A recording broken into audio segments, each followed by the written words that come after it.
Bienvenue dans Info en Air du lundi 5 janvier et on commence avec le déficit commercial qui atteint près de 330 milliards de dirhams à fin novembre 2025, un écart qui se creuse de plus de 20% par rapport à la même période un an auparavant. D'après l'Office d'échange, cette évolution est attribuable à une augmentation conséquente des importations des produits bruts ainsi que des produits finis d'équipement et de consommation. Quant aux exportations, elles ont été soutenues principalement par les phosphates et dérivés. BYD a dépassé l'américain Tesla pour devenir le premier fabricant mondial de véhicules électriques. Profitant du recul des ventes du groupe d'Elon Musk pour la deuxième année consécutive, le constructeur chinois a vendu près de 2,3 millions de voitures l'an dernier, dont 1 million hors de son territoire. Une performance en progression de 150% et qui devrait encore croître de plus de moitié l'an prochain selon ses prévisions.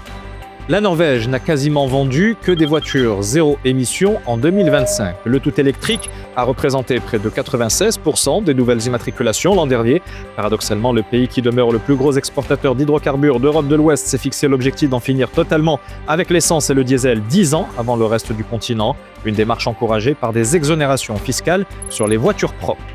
L'intelligence artificielle est encore une fois la vedette du Consumer Electronics Show de Las Vegas. Le plus grand salon de la tech qui se déroule du 6 au 9 janvier sera le reflet de l'évolution spectaculaire de l'IA. Les logiciels et les modèles poussent toujours plus loin les frontières du possible avec des robots humanoïdes, des ordinateurs, des exosquelettes et des gadgets augmentés. Reste à savoir si cette offre répondra aux attentes de consommateurs toujours plus exigeants. 71% des Marocains estiment que la CAN 2025 aura un effet positif sur le royaume. D'après le sondage réalisé par le groupe Synergia, cet avis est encore plus marqué chez les jeunes âgés de 18 à 24 ans. Alors que la Coupe d'Afrique des Nations bat son plein après la qualification des Lions de l'Atlas en quart de finale face au Cameroun, les retombées devraient se faire sentir sur le secteur du tourisme et sur l'image du royaume. Verdict final à l'issue de la compétition le 18 janvier prochain.